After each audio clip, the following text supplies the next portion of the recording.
Gary, it's great to see you today. Hey, Jason, always good to see you, my old friend.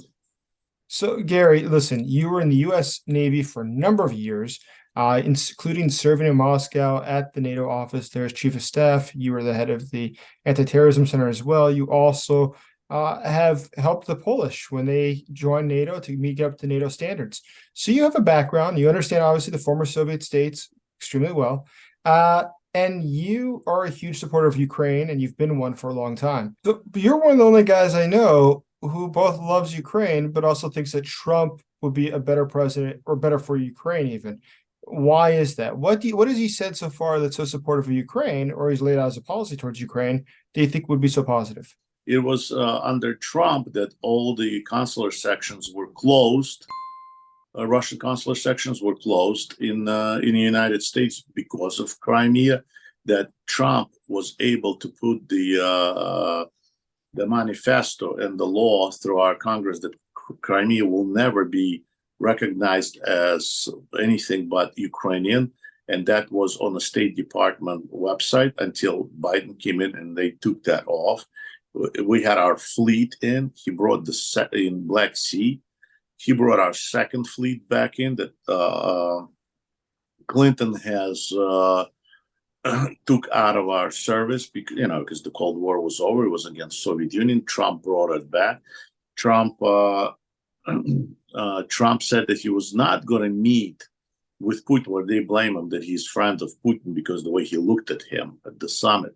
And he said that was because Trump said he wasn't going to meet with Putin on that summit unless Putin released the Ukrainian sailors. That is not mentioned. Is, for instance, choosing the speaker yesterday who endorsed Johnson, who 6 out of 7 times has voted against Ukraine. He voted for Lend-Lease, but 6 out of 7 times he voted against. And the 3 times he's mentioned Ukraine publicly this year, it was in the context of it being a waste of money.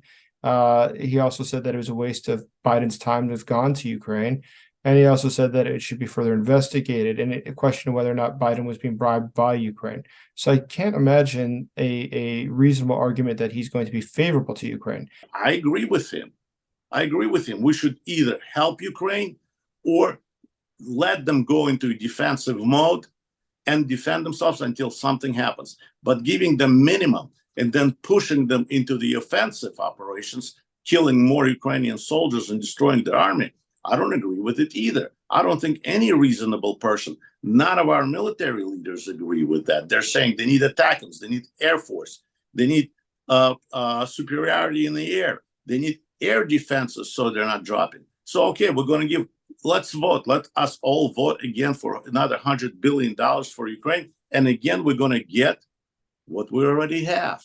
No movement at the front, no air defenses, just artillery pieces. And the money spread. So at that point, I think he's right. He did vote for Lend-Lease. So why wasn't Lend-Lease implemented?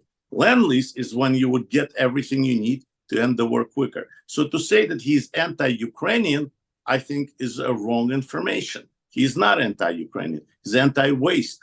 He's anti-waste of money and lives. But why isn't he says, he's had this time. He could have very well have said, I'm against waste and I support Ukraine, and that's why we should arm them faster and give them more support. But in fact, he's chosen not to do that. The only thing he said publicly is that he opposes what's being done in Ukraine and questions whether it's useful. Oh, Jason, come on, dude. You know that this is how it works in Washington. He's saying, you give us support. If you're going to give it in packages, then yes, I'll support Ukraine if you support the wall. Because they're bargaining at this point. This is politics. They're bargaining. If he's going to say, yes, I support the Ukraine and I'm going to give everything Ukraine needs. So, and then the Democrats will say, oh, okay, so why aren't you giving it? Oh, because you're not giving anything that we want. So he can't say that. But again, I do question if he is somebody, or they as a collective are interested in supporting Ukraine. I have not heard any of them voice that opinion. I mean, I have seen them very clearly demonstrate things that they don't like about Ukraine or criticize things in Ukraine. And I have not heard the criticism, we have not given enough fast enough. I agree totally. But I have not heard that criticism come from the Trump world. I've heard much more the opposite, that it is a poor investment of American tax dollars, or that it's going to be abused, or that it's going to be, something that could have been used to build a wall. But what gives you faith that they would actually like to do more? Because I don't remember encountering that argument from any of them. Again, Jason, we're talking about two different things. You're saying you haven't heard and what they've said. And I'm telling you what they have done in the past. You're talking about words and politics and politicians that talk out of both sides of their mouth. And I'm talking about factual things that have happened, like oil prices and what he's saying he was going to do with oil prices. And that will, I believe, help greatly Ukraine and Israel.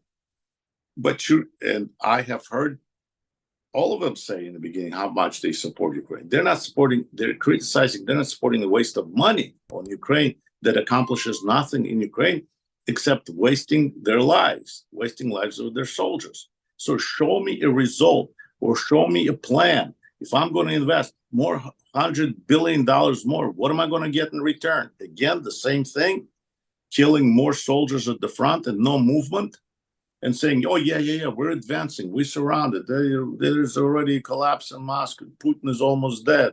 We're already in Crimea. For a year, everybody listened to it. Now it expired.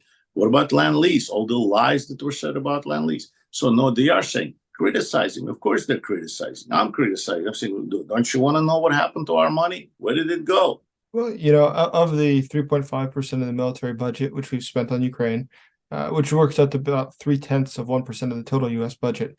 Of course, there should be accountability. There's about 12 agencies that are dealing with accountability specifically of expenditures in Ukraine from the U.S. government. That's Americans that are doing this accountability, so it's not Ukrainians. And so I feel quite confident that it'll be okay. I mean, the last independent auditor that came, the U.S. government auditor who came to the conclusion that there was nothing that was systemic of corruption or money loss, nor was there any signs of there having been anything that was more than just normal errors in accounting. So, errors in accounting are huge. I would say $6 billion an error in the Pentagon. Come on, man. That's Americans again.